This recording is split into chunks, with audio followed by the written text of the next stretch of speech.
Welcome to the meeting room at Global TV Talk Show, a broadcast service of globalbusinessnews.net. Now, here's your host, Ed Cohen.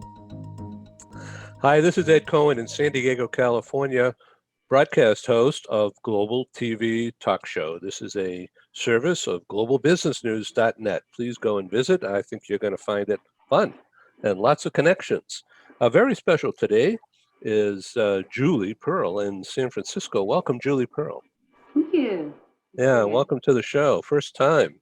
Of course, we've known each other for 20 years, but first time on the show. You're right. So now you have not retired, but you've made some shifts in your world. Congratulations on selling, and now you're focusing in on bigger pictures.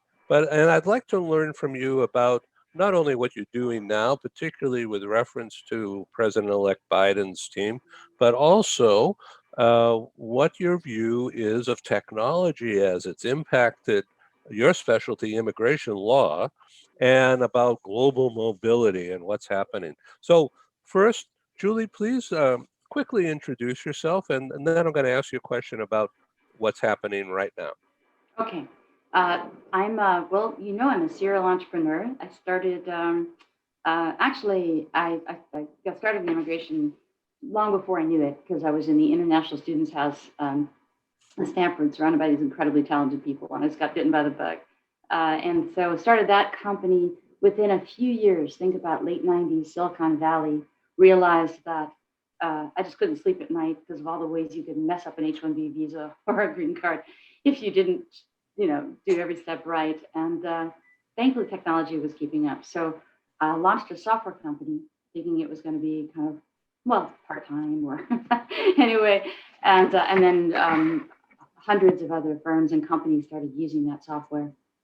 And so those are the two companies, both my law firm, Pearl Law Group, and Tracker Corp sold. And the companies about them have since merged with competitors. So they've become quite big in their fields. Number one immigration software company in the world now that meets your tech runs, and it's now branded as CIP, merged with another firm, the fourth largest in the U.S. So what I do now is I have one little company still that I'm nurturing as a labor of love, because I want to enable knowledge in immigration specifically, but also other aspects of global mobility. And I didn't find a source. So I had to spend, millions of attorney work product time developing that source, and so I want to make sure that others have it. So it's called Pearl Global Tech, and we do. It's also that business traveler tool, and so that's just a small team. It goes having a couple hundred employees to now having just a handful again is really kind of fun.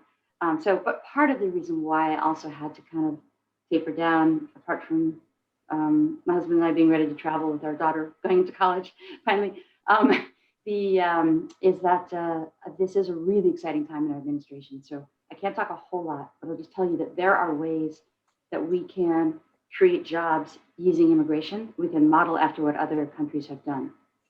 Okay, so now let's talk about the changes going on, not to get into politics, but just talk about the change, thankfully, in the new administration and what you're doing.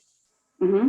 Well, so this administration has a lot of, first of all, a lot is gelling. So that we have Andrew Mayorkas named again to head USCIS, and he's somebody who, he hits the ground running in a lot of ways and knows a lot about the agency and does have his own immigrant story. And so as far as, there are so many good proposals out there. The AILA, of course, put forward, and the Alliance of Business Immigration Lawyers, which is 25 top U.S. firms, many of them. They put together probably the most comprehensive playbook of what we need to do to fix immigration.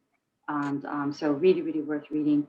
And so I've been trying to help just because of certain connections in government to get word through. I personally am working on documenting using statistics and economics, just as my minors in undergrad and grad school, proving how we can create jobs. And like I'll give just two examples because it's interesting you don't hear much about them. You do in Australia and Canada and places, but so right now in the U.S., as you know, or probably know, if you have a sibling, let's say you are a Philippine citizen and you married a U.S. citizen, so you yourself became a citizen, and then you want to have all your siblings come join you, right? You have to wait like 20 years or more. That's just how long it takes, and in that time they can't come visit, and that's no family reunification, right? In Canada, they say, hey, and other places too. You send some money back and get that sibling educated. In a field that we need. Hey, wait's only 3 years or 4 years. It's the same number of people you let in each year, but you just give priority to those who invest in the education. That's something we believe in. So that in itself would do a lot to not take jobs away from people who are the most hurt by immigration, which is the lowest. I mean, the taxi drivers, people working in hotels.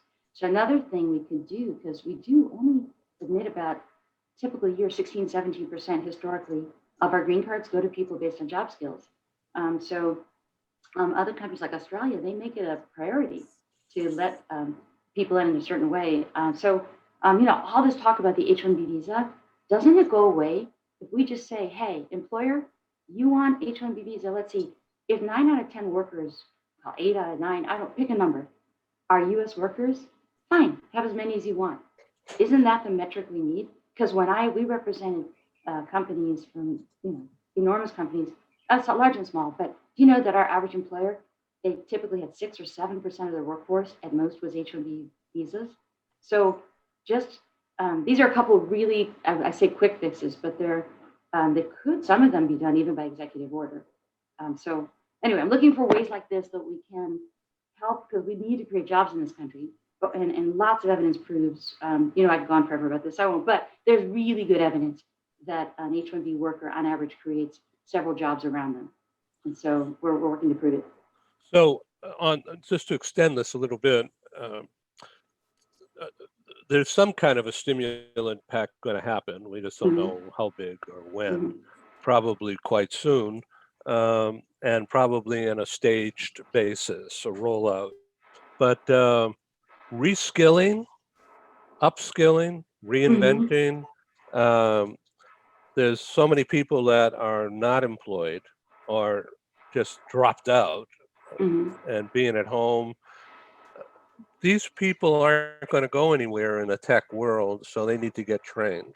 So I would think, off the cuff, that massive retraining for the masses, whether it's online or probably online, to train not to write code, but just to understand how to use the internet and how to understand tech, so that when these people get back into the employment world, they can use some new skills that they've just learned.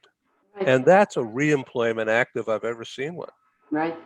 Yeah, in fact, one of the things I like about our H-1B visa, and we do not see the employers complaining, is that huge filing fee you pay to the government, more than $2,000 for years now, most of it goes to retrain U.S. workers and K through 12. And no one's going to change that. If anything, they're talking to raise the rates and put more money into training people. I'm also seeing some innovative approaches to having, again, some of the talented foreigners commit some of their time toward training people and helping upskill. There's a program out of Boston right now that's pairing people with universities, for example, where they can help people get job skills. And so even just 5 hours a week, that's fair.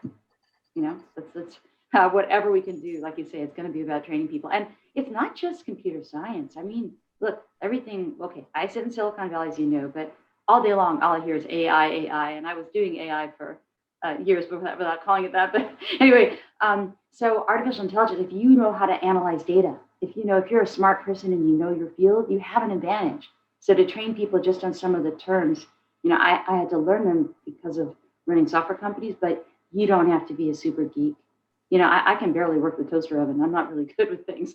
So, but I can understand and process data. So yes, there's lots of ways we can upskill people. So what about online virtual assignments that companies in the U.S., particularly in the U.S., can employ people who are not in the U.S. online? Oh, And then when the day comes when they can actually relocate, it just makes the whole transition easy if sure. they're already employed virtually. Yeah. Well, that's happening. And so that's why we're especially worried about not being so hard on the H-1Bs, like the bill that passed the Senate last night, which probably won't get through the House, but in caucus. But it's even tougher still on H-1Bs. You know, we had a judge who just had to shoot down a couple of the really onerous provisions this week that would have made it impossible. Like somebody who should be paid 88,000 locally was going to have to be paid 120,000, which what small business can afford to pay 50% premium, right? So, but these are by definition jobs that are being created in the U.S. They need people here, which means they need people around those people. So, I think that right now what we're seeing at this whole conversation about where do people have to be to do the work has been I've watched the odyssey of it. You remember Marissa Myers when she took over Yahoo as CEO said, "Everyone come back home. You got to work from the office. Come back to the office, right?" And then there are others who said, like, I've been a big believer that for years, since I had my own kids, I wanted everyone else to have the experience I had, except people whose job was really physical in the office, but the vast majority were able to work from home 2 days a week. Some now we're 3 days a week. So thank goodness we were really well set when COVID hit because everybody was already set at home. But I like the idea of people having a couple days where they can meet with colleagues, but then also a couple days to deal with stuff at home. So now it's transitioned where by default, by force, companies had to deal with staff at home. And guess what? We're finding that when we did a survey, we found 86% of managers are saying they're now much more likely to hire somebody overseas or let them stay overseas or let them go back home. And that's not good for our U.S. job market. They can pull, instead of the 380 million Americans, 7 billion people, and not even worry anymore about where people are. So it's all the more reason why we need to really work with those employers who have a need or a desire to have their operations in the U.S. Does that make sense? Yeah. So the future of global mobility careers is technology for sure. It's always the hands-on approach, but I'm sure someday I will again produce a live meeting somewhere. And I'm already thinking about Paris. You know, we'll always have Paris. But what about San Diego? What about LA? What about Texas? Um, this kind of a meeting has been turned out okay, for me, and I've learned how to do this. So bringing people together from around the world in this little box TV show, I've become Johnny Carson, So, but there'll always be an in person. So what do you see happening here? What's your perspective? Well, I do think that more companies are doing what I, again, are talking about doing when we can go back, or those who have gone back. Some do a couple days a week in the office and the rest at home. So some people, like there are many companies here that are saying people, you can work from home forever. And then a lot of people, how many people have left San Francisco now because they can, have less of an expensive rent. So I think that is happening. I do believe we'll have Paris. I believe we'll have San Diego. I for one, think it's great to have people meet together the fall, the spring, throughout the year. I could see still traveling once a month to get together with people. I'm seeing companies right now, like one gaming company my friend runs, they have a big team, like a lot of the software game companies in Brazil. And they just have their team meet up in Miami like once every other month. So they at least have some connection. So I feel like it will be perhaps even more important for us to connect live in person. We were not meant to be doing this. This is working, but this is not meant to be our way forever. There's so much that happens serendipitously when you pass by somebody or join a conversation or Just like that. Yeah. just like that. Yeah. And now a word from our co-sponsors. Our programs wouldn't happen without the wonderful support of our advertisers. Here they are.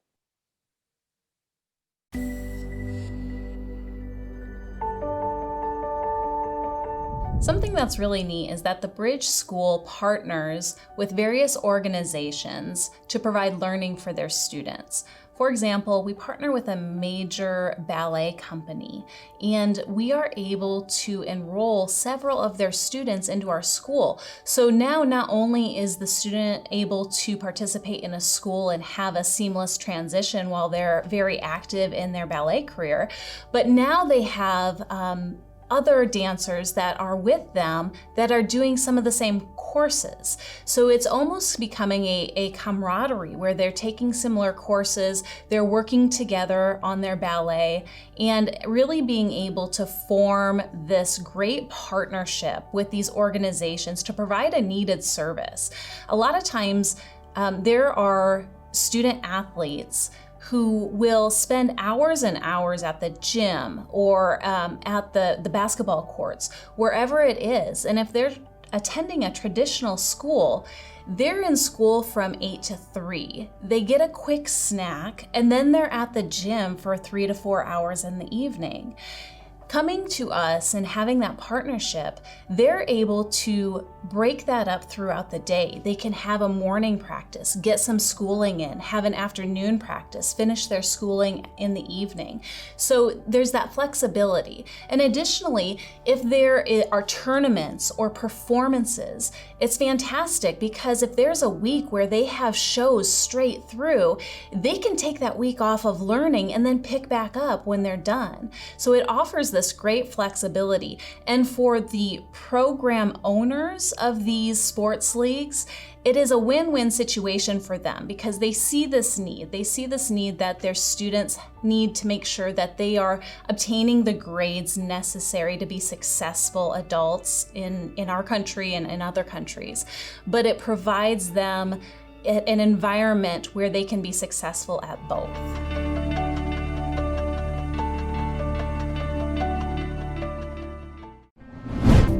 This episode from the meeting room of Global TV Talk Show is brought to you by The Bridge School, the accredited international online private school of choice, at bridgek12.org. Porch Light Rental and Destination Services. Reduce your renter lump sum or managed relocation costs. Visit them at porchlightrental.com. CubeMonk, featuring the world's first smart cube. Track your goods with our advanced GPS system. Welcome to the future of moving and relocation at cubemonk.com. Primestone Partners, featuring corporate, government, and developer housing solutions, as well as senior-level advisory services. Find them at primestonepartners.com. And by heirs.com. With our full range of services, we can help design and manage your international relocation. Find us at heirs.com. Insured Nomads provides protection and peace of mind, with health insurance, travel insurance, group, or tailored insurance for the globally mobile. Visit us at insurednomads.com. And by International Auto Source. We are the vehicle experts for expats, featuring all major brands of automobiles with flexible solutions and financing. On the web at intlauto.com. Hi, my name is Christine. I'm a nurse from the Philippines, and I got to know IAS through Worldwide Health Staff Solutions. And I want to thank IAS, especially to Matthew, for helping me get my car stress-free, headache-free. And so just want to show you the car that I got.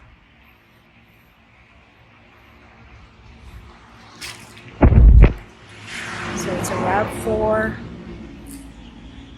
XLE 2020.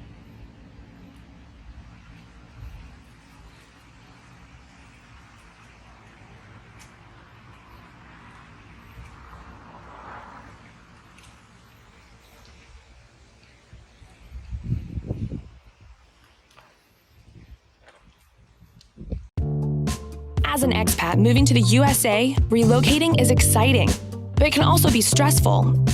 Getting a car, truck, or SUV for personal transportation is usually a high priority. That's where International Auto Source comes in. We make getting the vehicle you want for your work assignment or academic program easy, so you're ready to drive when you arrive. Our product specialists have helped over 50,000 expatriates with their personal transportation needs, making us the largest international auto retailer in the world. International Auto Source gives you flexible payment options to buy, lease, or rent a vehicle from the world's leading auto brands, arrange financing on a purchase or lease without a U.S. credit history, social security number, or driving record, get full insurance coverage, and get approved easily through our low-rate factory-backed financing programs. And because we're an authorized distributor of the world's leading automotive brands, our no-haggle prices are competitive, and the buying experience is hassle-free. We'll even guarantee your new vehicle will be ready the day you arrive. With over 20 years of experience in the global community, we are the vehicle experts for expats. We are International Auto Source.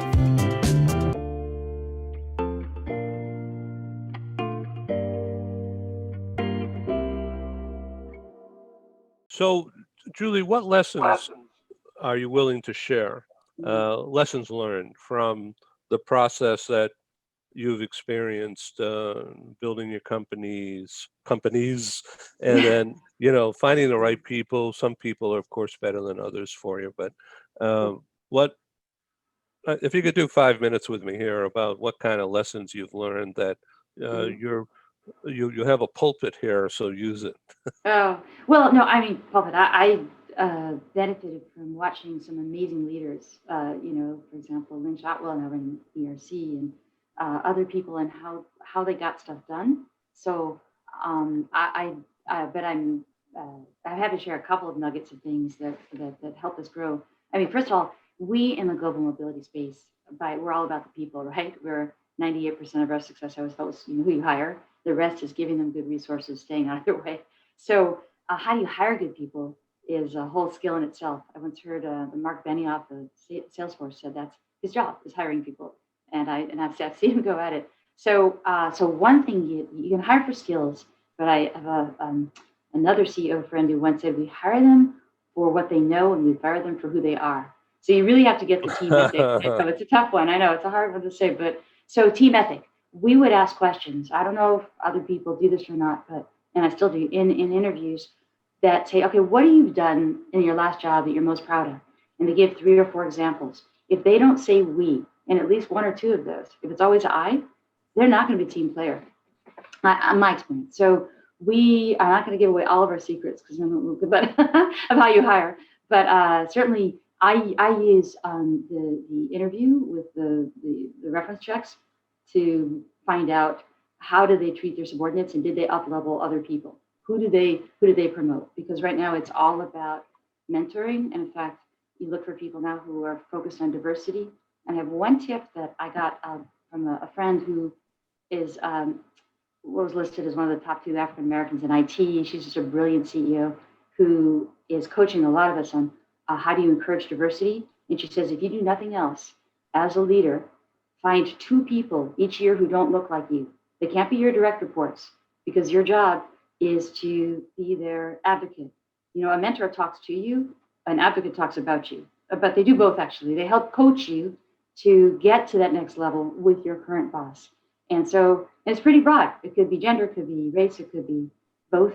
But I feel like people have a duty to help with the composition. I also firmly believe that, we always were very diverse, and it's because we were blind to the things that didn't matter, that didn't go to merit. And it's amazing how that works. So I think it does. Diverse companies are always more successful. So anyway, we look for people who do that. And then once they're hired, you just got to really focus on some of the lessons that you get from people like Adam Grant. Do you know him? He's the #1 best-selling author, supposedly in the New York Times. He's like the most popular Wharton professor. He has a book called Give and Take. There's also a 20-minute TED Talk if you don't have time. And he has, I think it's adamgrant.net, where he has the granted newsletter 100,000 people get. But it's like in Give and Take, he talks about how sometimes the givers are not the people who are that say the nicest things. They might be curmudgeons, but look at what they do. And you bring one taker into a group of givers, and game over. The whole composition changes, not the other way around. So there are things things we have to learn to look for in terms of, who's really, what is the gestalt of the place. And the other thing I really love is Pat Lencioni's The Advantage. He writes all these books with cheesy titles like 5 Temptations of the CEO and all that. But the Advantage is a summary about how a company can be smart and healthy, the things that you do. And so, I mean, so far I don't know any company that's regretted putting some of those words of wisdom to use. So I just want to repeat a couple of things, Mhm. and perhaps you could comment more. I'm sure you could. So, mentor, someone's going to talk to you. Advocate, someone's going to talk for you or about you. Mhm. Yes. World of Yes. difference. Yeah, it really is. Just one word. But and actually a good coach does both. But they prep you for the conversation that you're going to have, and they role play with you, and then they help you get to that position. And when they're in a place where they can put in a good word for you, if you deserve it, because that's the goal, is to get you to where you're there on merit, then and if they did their job, then they'll help you get there. That's the other thing we look for. People when we're interviewing, we say, okay, how did you up level that person? Did you look for educational opportunities? We have at a company $500 every year. Please use it however you want. And okay, maybe not basket weaving, but anything, language. It could be world events, something that helps you grow in your job. You don't even have to ask your manager. But on top of that, we have a thing that we're really encouraging you to find some certification or what is the next level up. And sometimes it was finding a group, like if it's a person working in finance, finding a group that is peer mentoring. They have a lot of groups like we have, or even like the organizations that you have started and also help support. These are sort of peer mentoring opportunities, finding an association where they can contribute and learn. Just what have you done to help bring people up? And then if it has a cost, pay it. The best cost I ever incurred was $1,300 for something. It was then called Speak the Truth. Now it's Crucial Conversations, but just getting to what's really happening. And there are HR people, leaders I really admire, who say that is the one, program or book that they would have every C-suite officer and below, reading. What's the name again? Say it again. Crucial Conversations.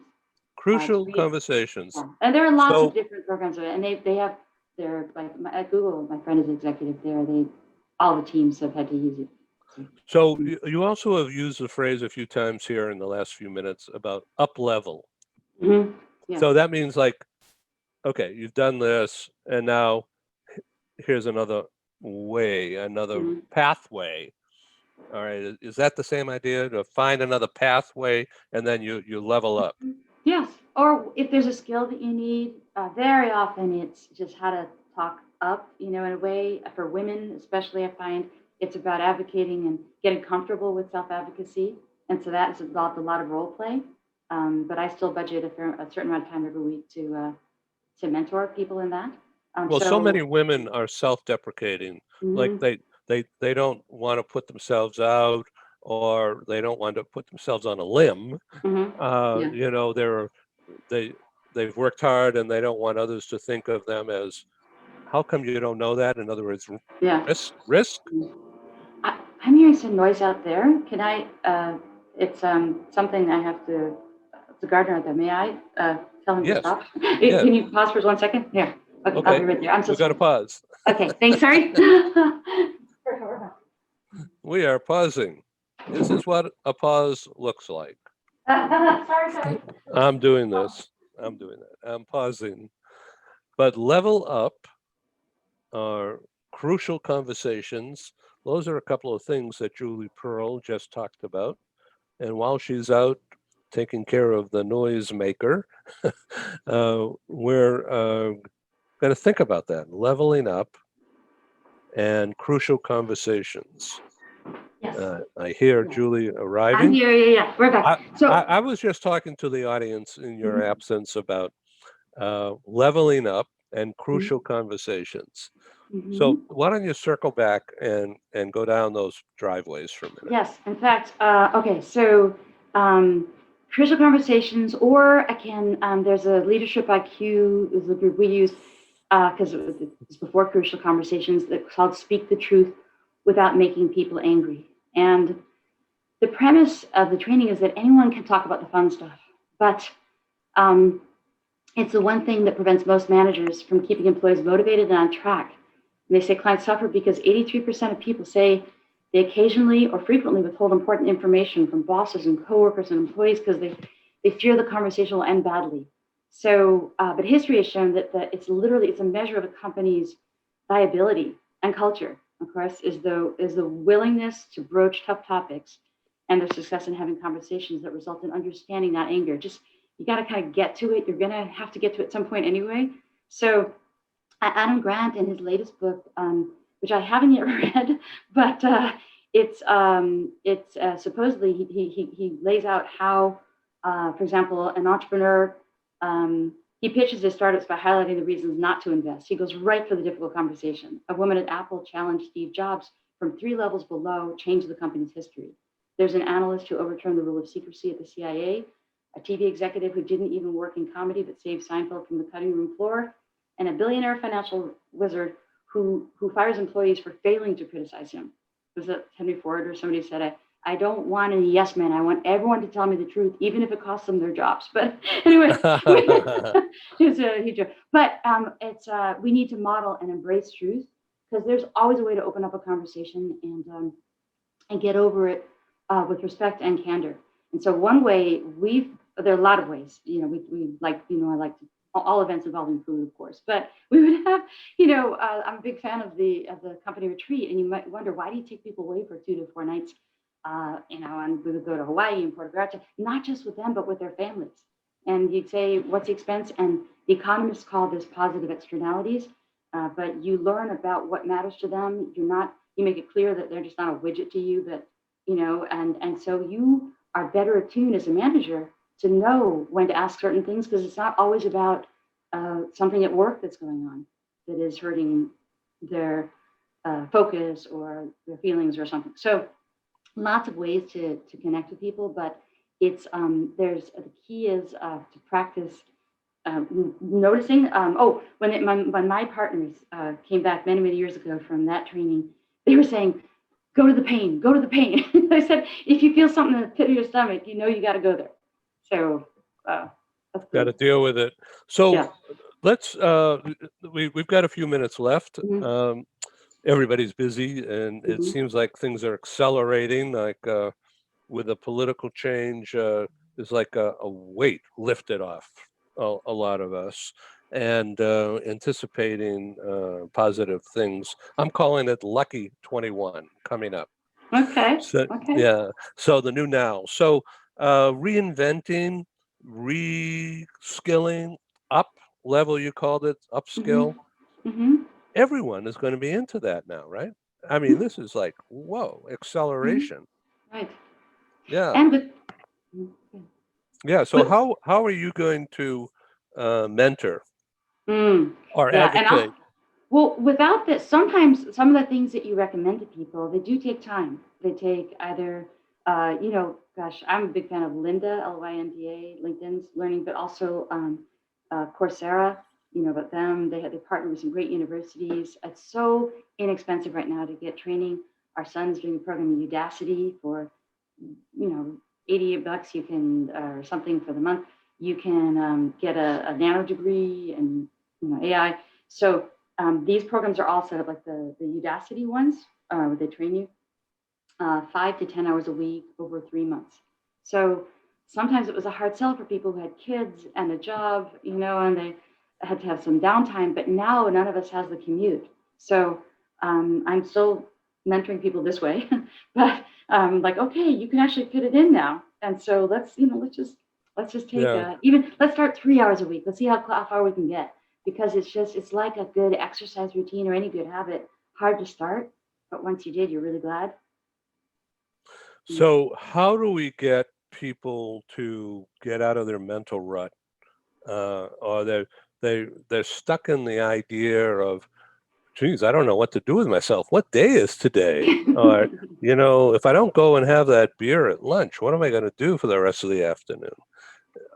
So people are stuck in they can't break through, never mind leveling up, but how do you break through a wall of understanding that it's okay to try something different? Yes. Well, I am finding, again, managers, the more you knew your person before, from the days when we could meet in person, but also just from working together and asking questions and caring, the more you'll be in tune to what is blocking somebody. Because some are doing just fine, cooking along, some were used to working at home and liked it. And so, but you do need, if you're not going out there and taking walks, whatever the temperature is, I got folks in Michigan, if you're not getting some air, you've got to. But so you look for ways to help them get unstuck and have to get exercise. I mean, we have, it's interesting. We have this, we've always had the gym membership reimbursement, like a lot of companies do. We found that not everyone wanted to go to a gym. And so we started giving a $70 a month allowance, which is so broad, but a lot of people use it for home gym equipment, home fitness equipment, because we didn't care what they spent it on. And so they would just spend the whole years on one piece of equipment from Costco or whatever. And so, so that's one thing you look for is like, are you getting at least some time for yourself so that you're not totally in that rut, so where you're moving. Other things we look for, just really important, when this thing about having kids at home, it's got to be for people with the younger kids, and my heart goes out, and you hear it. So one of the first things we always look for online tutors, and there's an organization called K12.org. I don't have any ownership in any of these things. I'm just telling you, they I guess for 20 years have served the homeschooling market. So they have tutors, online tutors who are trained in online, tutoring for your kids. So they have a package deal. You get like 5 hours for $90. And so we just said, hey, everybody, we're buying that first package for you each week so that your kid 1 hour a day has a trained teacher too, who they can talk with, who will say, okay, here's a lesson plan. And it just gave the parents so much relief. And so it's sort of like a new Sesame Street. Yes, engagement. But it means the parents who are trying to get the work done at least know that they don't have to worry about, okay, did my kid at least have a check-in with somebody other than me because I had these meetings today and I couldn't do it, or I just, or we're not trained teachers. So that was one resource we found. And then the other thing is, can't forget, I know I keep harping on the health thing, but the ergonomics. We switched a couple of years ago to stand-up, sit-stand desks for everybody, but even not just people who asked for it, but we just repurposed all of our desks. And so that's a good idea. I'm going to stand up here. I know. And I'm going to raise my desk up. See that? Yes, you have to do that. I know. So right? So we moved. There you go. But found a lot of people saying, okay, my neck and back is better. So remember I said people were able to work from home, but most did not have that sort of setup at home. So that's the sort of thing you look for too. Like, okay, what changed now that we're, at home, and how do we make it still healthy, wholesome, encourage people to still take time out for themselves. Yeah. Maybe, at home you can have a beer at lunch, but then go take a walk at least after. I know, rather than conk right out. So what book are you reading now? You're probably reading more than one book, right? So, yeah, well, no, I know. I have a few, you know what? When we get through the Georgia election, I'm going to have more time. As I said, I wanted to get back to that next book of Adam Grant. What was it? It was, and then, Malcolm Gladwell, anything he puts out. I just was rereading Outliers, which I thought was a really good book, but he has a couple of new ones, well, new to me. I just always find him fascinating. Really appreciate, Julie Pearl, you being on our talk show here. Global TV welcomes you back as you get more time. Okay. Thank you so much. Good. Thank you. This has been wonderful. Right. Always good to talk with you. Thanks for sharing. Of course. Thank you. Ciao. Thank you for joining us in the meeting room at Global TV Talk Show. Have a wonderful day, and stay safe.